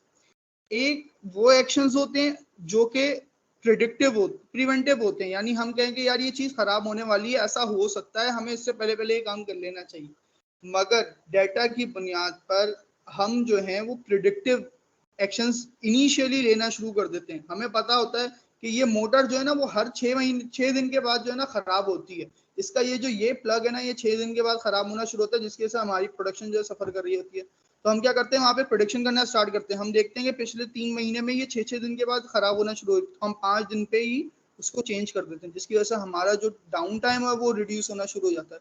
तो विजुअल मैनेजमेंट सिस्टम आपको ये एनालाइज करवा रहा होता है, आपको on time real time data दे रहा होता है, जिसकी वजह से और इजी वे में दे रहा होता है, चार्ट्स की फॉर्म में। डिफरेंट चार्ट्स होते हैं, आप एक्सेल में देखेंगे डिफरेंट चार्ट्स होते हैं जो कि आपकी ट्रेंडिंग वगैरह शो कर रहे होते हैं, आपकी चीज़ों की इन्फ्लुएंस को शो कर रहे होते हैं। डिफरेंट डिफेक्ट्स होते हैं, डिफरेंट डाउन टाइम्स होते हैं, ये सारी चीजें जो होती हैं, different bottlenecks. Visual management system जो है वो आपका लीन मैन्युफैक्चरिंग का एक ऐसा टूल है जो कि आपको बॉटलनेक एनालिसिस करने में मदद देता है। बॉटलनेक एनालिसिस वो होता है वो प्रोसेस जो कि आपके गले की हड्डी है। गले की हड्डी से मुराद ये कि जो कि सबसे ज्यादा टाइम ले रहा है, उस प्रोसेस को हाईलाइट करना। डाटा बहुत सारा होगा, मगर जब उसको हम विजुअलाइज कर देंगे तो वो हमारे पास वो स्टेशन या वो ऑपरेशन हमारे पास हाईलाइट होना शुरू हो जाएगा कि ये वो स्टेशन है जो कि पिन पॉइंट है। अगर हम इसको सही कर लेंगे तो हमारी मैन्युफैक्चरिंग प्रोसेस जो है वो JIT पे चली जाएगी, जस्ट इन टाइम पे।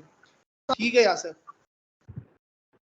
अच्छा, बेनिफिट्स ऑफ लीन मैन्युफैक्चरिंग, वैसे तो बेतहाशा फवायद हैं लीन मैन्युफैक्चरिंग के, लेकिन जो मेजर हैं वो डिस्कस कर लेते हैं। तो आपकी जो अननेसेसरी कॉस्ट एंकर हो रही होती हैं वो रिड्यूस हो जाती हैं, आपकी प्रोडक्ट की क्वालिटी इंप्रूव हो जाती है, आपके जो डिफेक्ट पीसेस होते हैं वो रिड्यूस हो जाते हैं, जिसकी वजह से आपकी प्रॉफिटेबिलिटी बढ़ जाती है, आपकी लाइन की एफिशिएंसी इंक्रीज हो जाती है क्योंकि आप ज़्यादा प्रोडक्ट्स प्रोड्यूस करना शुरू हो जाते हैं। फास्टर लीड टाइम्स, आपके लीड टाइम मिनिमाइज हो जाते हैं, जिसकी वजह से आप कस्टमर सेटिस्फेक्शन को ज़्यादा अचीव कर सकते हैं। नेक्स्ट पॉइंट वही है, increase customer satisfaction and improve employee morale. Employee morale भी आपका इंक्रीज होता है। ये किस तरीके से इंक्रीज होता है? जब आप कम टाइम के अंदर ज़्यादा प्रोडक्ट्स प्रोड्यूस कर रहे होते हैं, आप सेम वेजेस देकर ज़्यादा बेनिफिट्स हासिल कर रहे होते हैं, ज़्यादा कह लें कि अर्न कर रहे होते हैं, आपकी ऑर्गेनाइजेशन ज़्यादा अर्न कर रही होती है सेम स्पैन ऑफ टाइम के अंदर। जाहिर सी बात है, जब आप अर्न ज़्यादा करेंगे तो आप अपने एम्प्लॉयज़ को भी बेहतर पैकेजेस दे सकते हैं। जब आप बेहतर पैकेजेस देंगे, रिवॉर्ड्स देंगे उनको प्रोडक्शन अचीवमेंट के ऊपर, तो उनका मोरल भी बूस्ट होता है, जिसकी वजह से इनडायरेक्टली आपको मज़ीद प्रॉफिटेबिलिटी मिलती है प्रोडक्शन की सूरत में। मोरल एक बहुत मेजर ड्राइविंग फोर्स होती है आपकी प्रोडक्शन लाइंस की एफिशिएंसी इंक्रीज़ करने के लिए। और जब आपको लीन मैन्युफैक्चरिंग की वजह से एक मोरल में बूस्ट मिल रहा है, तो मेरे ख्याल से एक नेसेसरी अप्रोच है जो कि हर प्रोडक्शन लाइन के ऊपर इम्प्लीमेंट होनी ही चाहिए। By implementing lean manufacturing, organizations can create a sustainable competitive advantage. Market में हर चीज़ के मैन्युफैक्चरर बढ़ते चले जा रहे हैं, भले से वो डेनिम हो, भले से वो व्हीकल्स की मैन्युफैक्चरिंग हो, भले से वो टेक्सटाइल सेक्टर हो, भले से वो वुड सेक्टर हो, सीमेंट सेक्टर हो, कोई सा भी सेक्टर हो, वो बढ़ते चले जा रहे हैं, जिसकी वजह से बिजनेस काफ़ी चैलेंजिंग बन चुका है ऑर्गेनाइजेशंस के लिए। तो ये अगर आपको ऐसी मार्केट में सर्वाइव करना है तो सिर्फ एक लीन मैन्युफैक्चरिंग ही ऐसी अप्रोच है जिसकी वजह से आप मार्केट में सर्वाइव कर सकते हैं। आपका सर्वाइवल बहुत मुश्किल है। जी फराज, नेक्स्ट। जैसे मैं एग्जांपल दूं यहाँ पर, जी जब मैं एक एग्जांपल दूं, हमारा ऑटोमोटिव सेक्टर है, उसमें 3 मैन्युफैक्चरर्स थे, मगर अब हमारे पास तकरीबन 8-9 मैन्युफैक्चरर हो चुके हैं ऑटोमोबाइल में, पाकिस्तान की इंडस्ट्री में, जिसकी वजह से उनका जो लीड टाइम है, जैसे फॉर्च्यूनर है, टोयोटा वो कहते थे भाई हम जो है ना फॉर्च्यूनर वो 3 महीने 4 महीने के बाद या 6 महीने बाद देंगे, आप पैसे इन्वेस्ट कर दें। अगर जैसे जैसे कॉम्पिटिशन बढ़, स्पोर्टेज आ गई, Hyundai की आपकी टूसॉन आ गई, तो ये वो अब कॉम्पिटिटिव एडवांटेज जो है वो कम, अब जो मार्केट में अपॉर्चुनिटीज हैं कस्टमर के लिए वो बढ़ती चली जा रही है। जब वो बढ़ती चली जा रही है तो कंपनीज के लिए कंपटीशन बढ़ रहा है। अब जो कस्टमर है उसकी साइकी क्या है कि मुझे कम टाइम में अच्छी क्वालिटी और बेहतर चीज मिल जाए मुझे। तो ये जो लीन मैन्युफैक्चरिंग है, जब आपके जो लीड टाइम है, आपके लीड टाइम को रिड्यूस करेगा, आपकी क्वालिटी को इन्हांस करेगा, आपकी एफिशिएंसी को इन्हांस करेगा, तो क्या होगा कि आपका कस्टमर अल्टीमेटली आप ज्यादा से ज्यादा कैप्चर कर सकते होगे।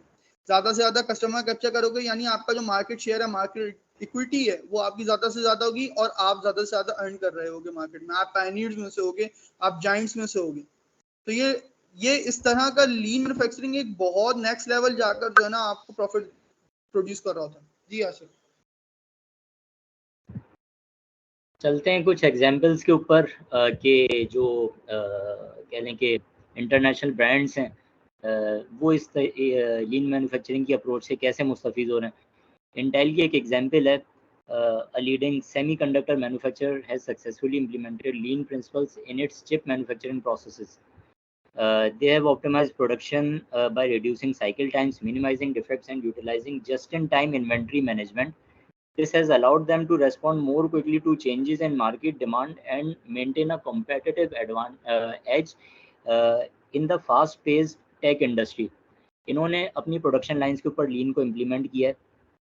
चिप मैन्युफैक्चरर्स हैं ये बेसिकली, और इन्होंने मुख्तलिफ अप्रोचेस अप्लाई किए हैं, डिफेक्ट्स को रिड्यूस किया है। इन्होंने जस्ट इन टाइम की मेथोडोलॉजी इम्प्लीमेंट की अपने इन्वेंट्री मैनेजमेंट सिस्टम के ऊपर, जिसकी वजह से इनकी जो प्रोडक्शन है वो इंक्रीज़ हुई और इनको ज़्यादा प्रॉफिटेबिलिटी इनकी जो है वो हो गई।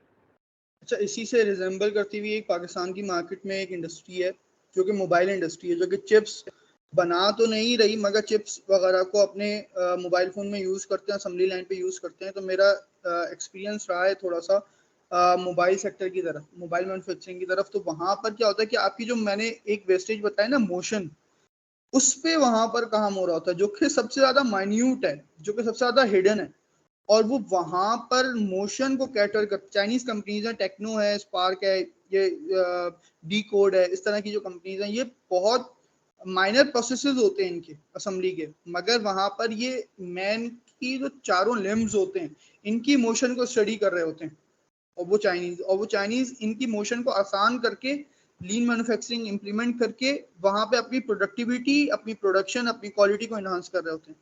तो इंटेल तो चलें एक बहुत रिनोन ग्रुप है वर्ल्ड वाइड, बट पाकिस्तान की इंडस्ट्री में भी ये चीज़ें और अच्छी तरह इम्प्लीमेंट हो रही हैं। वहाँ इंडस्ट्रियल इंजीनियरिंग का डिपार्टमेंट है और वहाँ पर काफ़ी सारे इंडस्ट्रियल इंजीनियर जो कि लाइन पर काम कर रहे होते हैं, और वो साथ ही साथ, अब जब इंडस्ट्रियल इंजीनियर लाइन पे काम कर रहा होता है तो सबसे ज़्यादा इंपॉर्टेंट, सबसे ज़्यादा फायदा कंपनी को क्या होता है कि वो वहीं पे ही आपका वेस्टेज हाईलाइट करता है और वहीं पे ही उसको एलिमिनेट कर रहा होता है और उसको इम्प्रूव कर रहा होता है। तो इंडस्ट्रियल इंजीनियर्स इस वक्त पायनीर और कह लें कि आपका बहुत वाइडली यूटिलाइज होने वाले टूल्स हैं, या लीन मैन्युफैक्चरिंग एक बहुत यूटिलाइज होने वाला टूल है इस वक्त हमारी इंडस्ट्री के अंदर। जी आसिफ, मैकडॉनल्ड की एक एग्जांपल है, जैसे फराज ने बताया कि फास्ट फूड जायंट है मैकडॉनल्ड एक, और अपने कस्टमर्स को सेटिस्फाई करने के लिए इन्होंने अपना लीड टाइम रिड्यूस किया है, और इन्होंने अपने किचन के ऊपर जो है वो कह लें कि लीन की मेथडोलॉजीज इम्प्लीमेंट की हैं, और दे use assembly line techniques where each station is responsible for a specific task in burger preparation. इन्होंने कह लें कि असेंबली लाइन के अंदर वर्क स्टेशन नुमा बना दिए, जिसके अंदर स्पेसिफिक टास्क असाइन कर दिए हर वर्क स्टेशन को, जिसकी वजह से इनका बर्गर प्रिपरेशन का टाइम रिड्यूस हो गया है और इनका ओवरऑल लीड टाइम रिड्यूस हो गया है, जिसकी वजह से ज़्यादा कस्टमर सेटिस्फाई होते हैं और ये एक कंपेटिटिव मार्केट के अंदर सर्वाइव कर रहे हैं। और आपको पता है सबको कि ये जायंट हैं फूड चेन के अंदर। This ensures consistent product quality, shorter wait times, and minimal waste, all while serving millions of customers daily. Daily millions of customers को सर्व कर रहे होते हैं। तो इनकी भी एक एग्जांपल हमारे सामने है। एक और एग्जांपल है बोइंग की। बोइंग का नाम आप सब ने ही सुना होगा कि एक एरोस्पेस कंपनी है जो कि जहाज़ भी बनाती है, ज़्यादातर जहाज़ के नाम से ही फेमस हैं ये लोग। तो the aerospace company has implemented lean manufacturing in its aircraft production processes. They use value stream mapping to identify and eliminate waste, improve production flow and reduce lead times. इन्होंने भी lead time reduce किए हैं, wastages को eliminate किया है, production इनकी जो है वो बढ़ गई है इस वजह से। By implementing lean principles, Boeing has increased productivity and reduced costs while maintaining the highest safety and quality standards. लीन की मेथडोलॉजी जो है वो क्वालिटी को भी मद्देनज़र रखती है। तो जब क्वालिटी की बात आती है तो भी बोइंग का एक नाम है मार्केट के अंदर। तो बोइंग भी लीन मैन्युफैक्चरिंग से जो है वो मुस्तफ़ीज़ हो रहा है। नेक्स्ट चलते हैं जनरल इलेक्ट्रिक के ऊपर। जनरल इलेक्ट्रिक का भी स्कोप काफ़ी कह लें कि ब्रॉडर हो चुका है लीन मैन्युफैक्चरिंग की मेथडोलॉजीज अडॉप्ट करने के बाद से। General Electric has embraced lean principles across its various business units from aviation to healthcare. ना सिर्फ एविएशन बल्कि ये हेल्थ केयर के अंदर भी आ चुके हैं और ये पावर सेक्टर के अंदर भी आ चुके हैं इस सूरत में कि विंड टर्बाइंस के इक्विपमेंट भी ये बना रहे होते हैं। तो in GE Aviation, for instance, lean manufacturing techniques have been instrumental in optimizing engine assembly processes, reducing costs and improving delivery times for aircraft engines. ये aircraft के engines बनाते हैं और इन्होंने भी अपनी प्रोडक्शन लाइन्स के ऊपर lean manufacturing implement की हुई है, जिसकी वजह से ये शॉर्टर टाइम के अंदर ज़्यादा पार्ट्स प्रोड्यूस कर देते हैं। नेक्स्ट चलते हैं, एक बड़ा नाम है टेस्ला मोटर्स का। तो टेस्ला में ने भी लीन मैन्युफैक्चरिंग की मेथडोलॉजी अडॉप्ट की हुई है। टेस्ला का एक बड़ा नाम है ऑटोमोबाइल इंडस्ट्री में, और Tesla has incorporated lean principles into its electric vehicle production.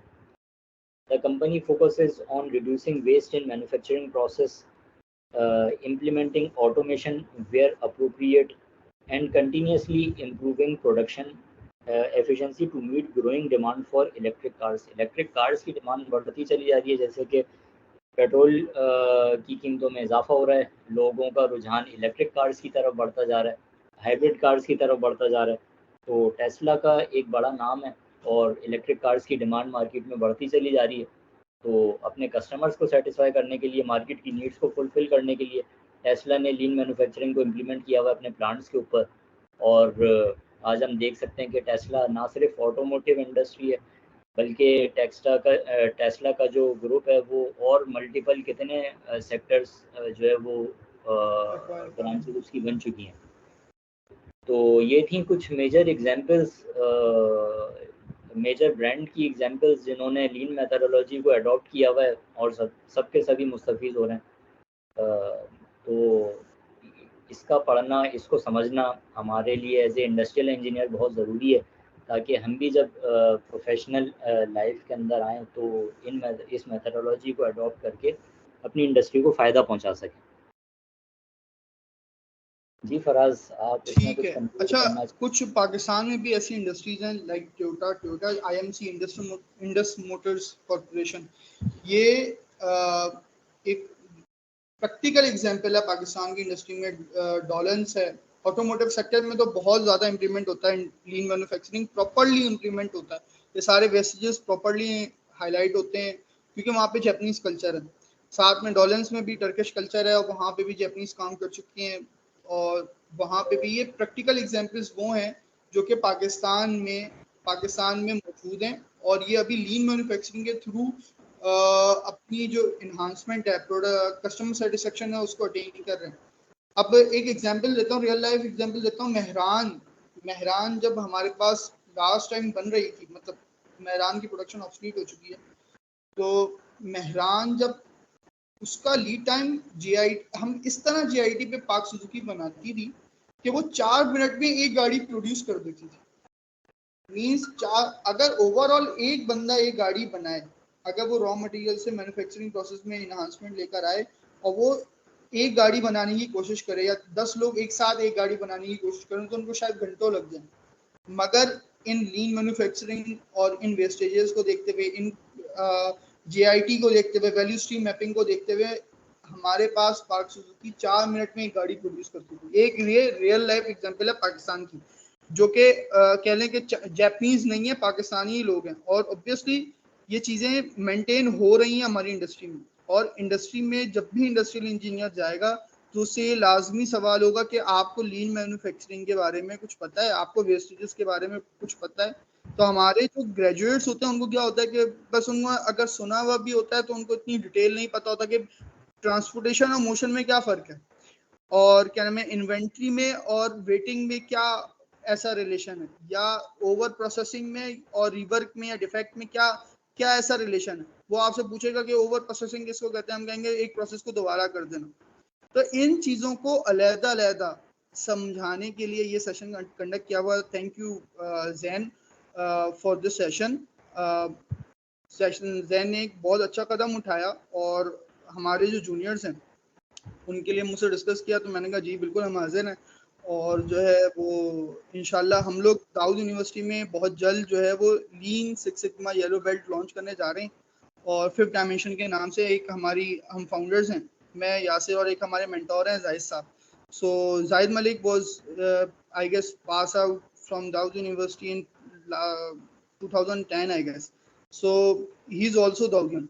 So he worked in different Japanese industries like Dolans and Agri Autos, like in different countries, and he's currently working as GM in different industries, consultant. So ये कि हमारे ही pass out लोग एक अच्छी positions पे मौजूद हैं और इन्हीं टूल्स को यूज करते हुए मौजूद हैं।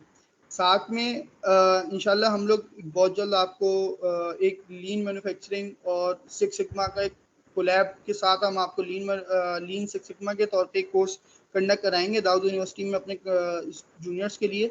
और इंशाल्लाह आई होप आप सब पार्टिसिपेंट होंगे उसके। और मैं जैन से भी रिक्वेस्ट करूँगा कि ये मैसेज जो है वो स्प्रेड कर दे आगे। और ये कि उससे क्या होगा कि येलो बेल्ट एक इनिशियल फेज़ का आपका लीन सिक्स सिग्मा का एक कोर्स है जो कि एक जो ग्रेजुएट होने वाला इंडस्ट्रियल इंजीनियर है या केमिकल इंजीनियर है या इलेक्ट्रॉनिक इंजीनियर है या पेट्रोलियम इंजीनियर है, जब भी हम किसी मैन्युफैक्चरिंग इंडस्ट्री में जाएंगे तो हमें ये बेसिक येलो बेल्ट क्या करेगा, हमें वो बेसिक इंफॉर्मेशन देगा जो कि हम वहां जाके मैन्युफैक्चरिंग प्रोसेसेस को अंडरस्टैंड करने में मदद देंगी।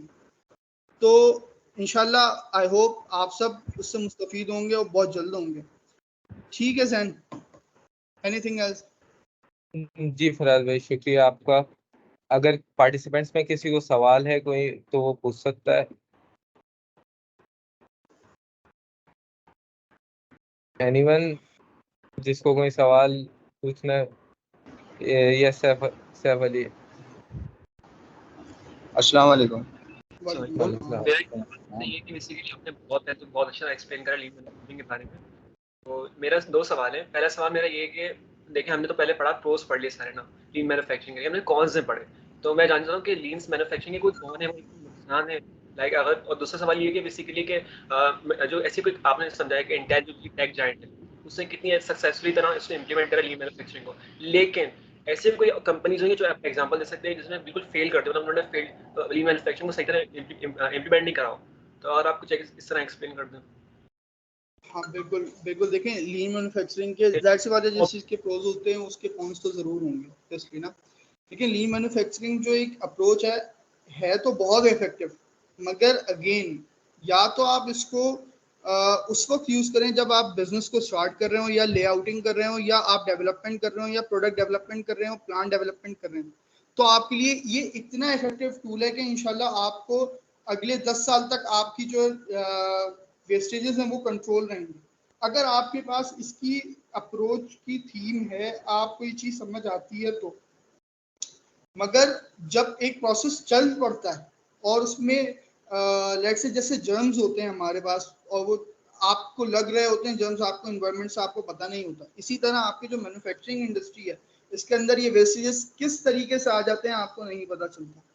तो ये जब आप इनको हाईलाइट करने जाते हैं, प्रॉपर लीन मैन्युफैक्चरिंग की इम्प्लीमेंटेशन करने जाते हैं, तो आपके पास एक बहुत एक्सटेंसिव टाइम पीरियड चाहिए होता है। आपको बहुत एक्सटेंसिव वेस्टेज को निकालने के लिए, हाईलाइट करने के लिए आपको बहुत ज़्यादा टाइम चाहिए होता है और बहुत ज़्यादा ब्रेनस्टॉर्मिंग चाहिए होती है, क्योंकि लीन मैन्युफैक्चरिंग से आप अपने प्रोसेसेस को हर्डल में नहीं ला सकते। आप अपनी चलती हुई प्रोडक्शन को आप रोक नहीं सकते।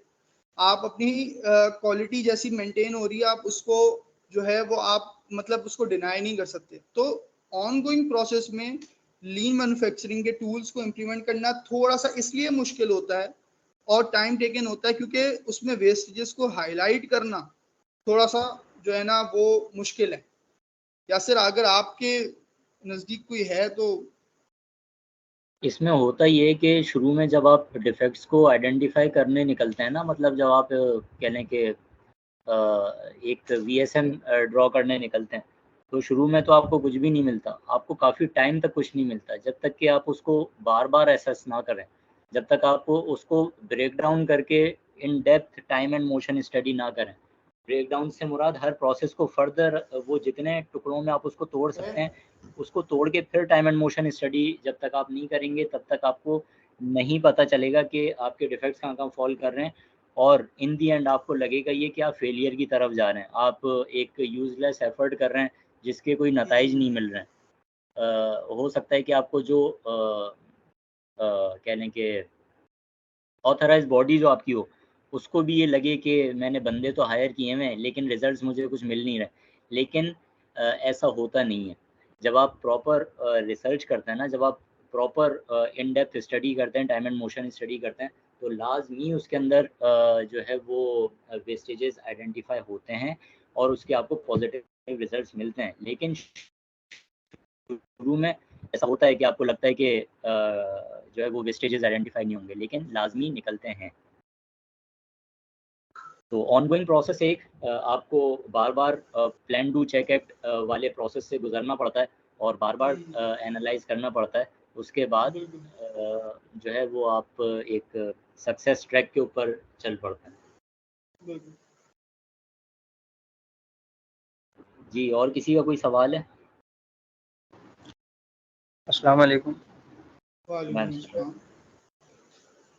मेरा नाम मोहम्मद अली रज़ा खान है और मैं इंडस्ट्रियल डिपार्टमेंट से हूँ, दाऊद यूनिवर्सिटी। मेरा आपसे सवाल है कि हम जो है लीन हेलो हेलो कर सकते हैं। सॉरी, रिपीट करेंगे?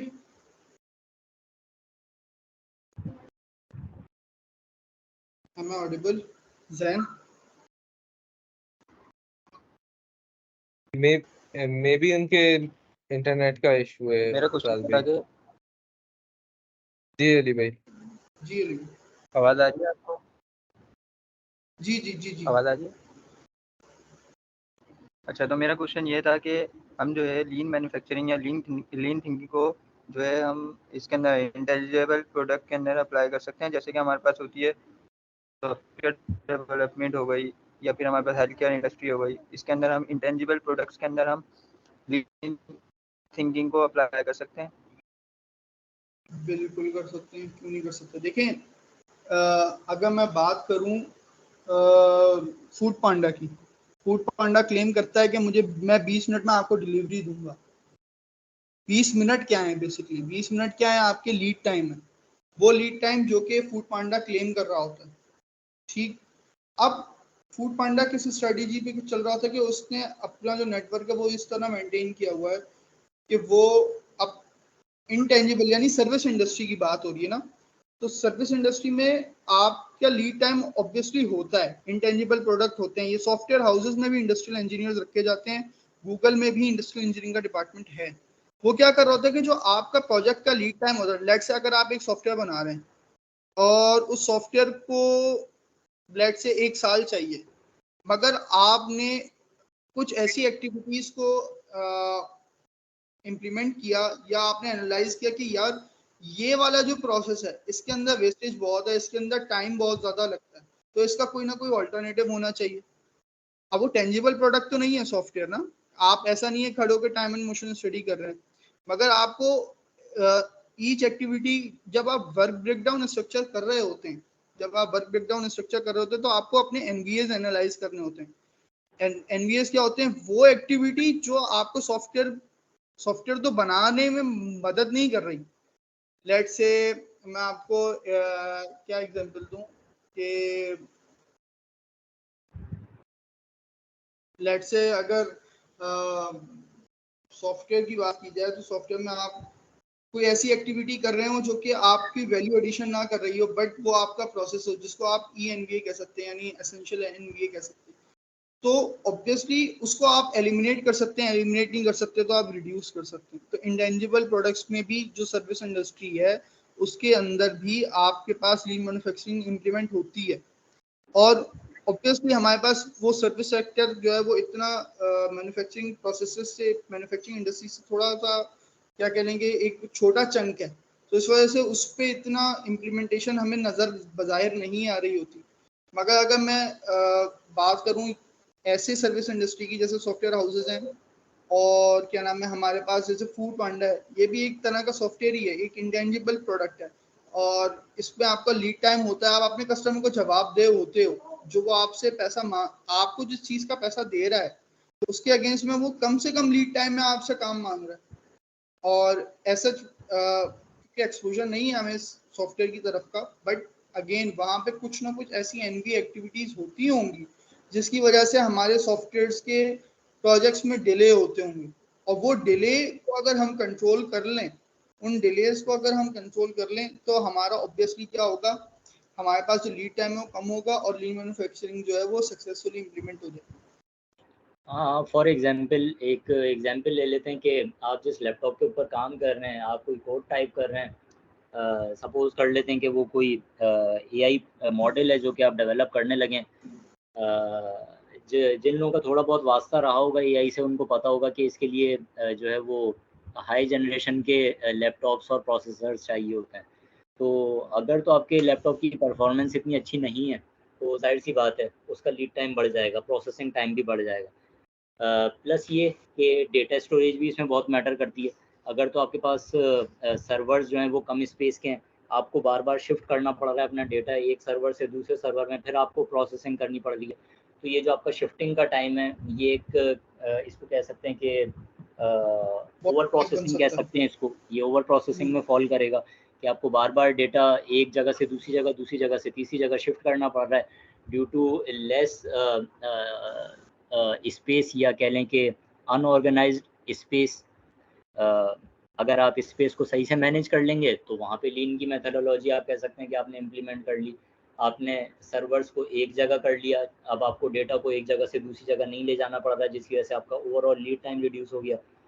तो इस तरीके से आप लीन की मेथोडोलॉजी बिल्कुल इसके ऊपर इम्प्लीमेंट कर सकते हैं। ये तो मैंने एक एग्जांपल दी है।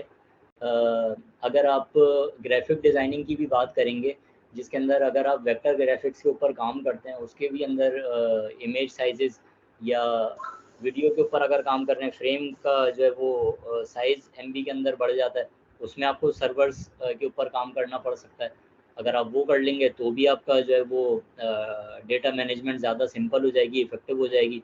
आप कह सकते हैं कि आपने वहाँ पे लीन की मेथोडोलॉजी इम्प्लीमेंट कर दी, जिसकी वजह से आपका ओवरऑल टाइम रिड्यूस हो गया और आप अपने कस्टमर को ऑन टाइम अपना जो भी प्रोडक्ट आप प्रोड्यूस कर रहे हैं, आया वो कोई वीडियो एडिटिंग है या वो कोई सॉफ्टवेयर है जो कि आप डेवलप कर रहे हो, कोई ऐप है जो आप डेवलप कर रहे हो, तो आप कम लीड टाइम के अंदर अपने कस्टमर को सेटिस्फाई कर सकते हो। तो ये एक एग्जांपल थी सॉफ्टवेयर हाउस की।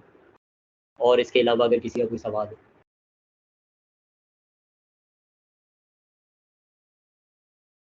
यासिर भाई जी। मेरा एक क्वेश्चन है कि मतलब स्क्रैच से वैल्यू स्ट्रीम मैपिंग करने के लिए मैक्सिमम मिनिमम कितनी ड्यूरेशन लग सकती है? मिनिमम कितनी ड्यूरेशन लग सकती है? अच्छा, वैल्यू स्ट्रीम मैपिंग में देखें, डिपेंड करता है वो आपका प्रोसेस कितना लेंथी है।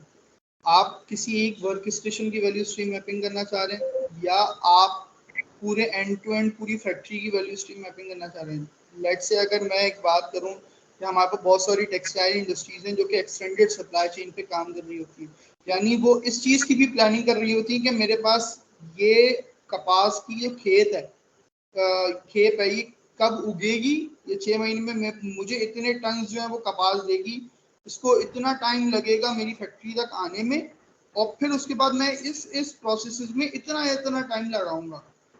तो ये अगेन डिपेंड करता है कि आपका प्रोसेस कितना लंबा है, ठीक है, कि कितना कॉम्प्लेक्स है। मगर अगर आप एक सिंपल मैन्युफैक्चरिंग इंडस्ट्री की बात करें, जैसे ऑटोमोटिव है या एक टेक्सटाइल जैसे डाइंग प्रोसेस है, तो उस एक यूनिट की बात करेंगे तो मैक्सिमम हार्डली आपको अगर टू मंथ में आप कंप्लीट प्रोजेक्ट कर सकते हैं, 2 to 3 मंथ्स में, जो कि बहुत एक्सटेंसिव हो सकता है। अगर आपके पास एक अच्छी मेंटोरिंग हो तो आप वैल्यू स्ट्रीम मैपिंग को आराम से 2 से 3 महीने में इफेक्टिवली आप फ्यूचर स्टेट मैप के साथ जो है आप प्रेजेंट कर सकते हैं और उसमें एनवीए को एलिमिनेट कर सकते हैं। मगर वो अगर आप रियलिस्टिक होकर अगर करेंगे तो आपको 2 से 3 महीने चाहिए उसको, क्योंकि एक 10-15 दिन जो है वो आपके उस प्रोसेस को समझने में, उस फ्लोर पे खड़े होके समझने में आपको टाइम चाहिए ही चाहिए। क्योंकि जब तक आप उस अप्रोच तक नहीं जाएंगे कि वर्कर किस तरह काम कर रहा है, तब तक आप जो है एक इफेक्टिव करंट स्टेट मैप नहीं बना सकते, और जब तक करंट स्टेट मैप नहीं बना सकते तो आप वहां पर एनवीएस को नहीं हाईलाइट कर सकते। जब एनवीएस नहीं हाईलाइट करेंगे, एनवीए हाईलाइट करने में ज़्यादा टाइम लगता है। आप उस वैल्यू स्ट्रीम मैपिंग के अंदर वेस्टेजेस को हाईलाइट करने में, ब्रेनस्टॉर्म करने में ज़्यादा टाइम लगता है, उसकी ऑब्जर्वेशन में ज़्यादा टाइम लगता है। वैसे तो वो एक फ्लो चार्ट है, वो आप 2 घंटे में भी बना लेंगे, मगर उसकी जब आप टाइम स्टडी करने खड़े होंगे, आप एक बार टाइम स्टडी करेंगे, कम से कम भी आपको एक प्रोसेस की जब तक आप 100-150 रीडिंग नहीं ले लेते तब तक, और डिफरेंट टाइम्स पे नहीं ले लेते, तब तक आपको आइडिया नहीं होगा कि ये जो वर्कर है उसकी डिफरेंट टाइम पर क्या क्या एफिशिएंसी हो सकती है, और क्या किन किन टाइम पर किन किन मौक़ों पर ये हमें वेटिंग या वेस्टेजेस प्रोड्यूस कर सकता है। तो it depends upon the length of the process, complexity कह सकते हैं।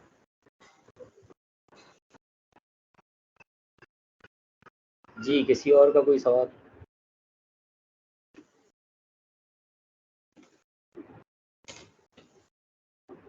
और कोई जैसे पे अभी शायद सवाल और किसी का नहीं है, सही। तो हम मीटिंग को यहीं पे एंड करते हैं। शुक्रिया फराज भाई आपका, यासिर भाई आपका, और आई थिंक आपके मेंटर जाहिद मलिक साहब भी ऐड थे मीटिंग में, तो सर आपका भी शुक्रिया, आपने काफ़ी अच्छा वेबिनार दिया। तो हम मीटिंग को यहीं पे एंड करते हैं। शुक्रिया। ठीक है, thank you Jain, thank you so much, thank you. Allah हाफ़िज़।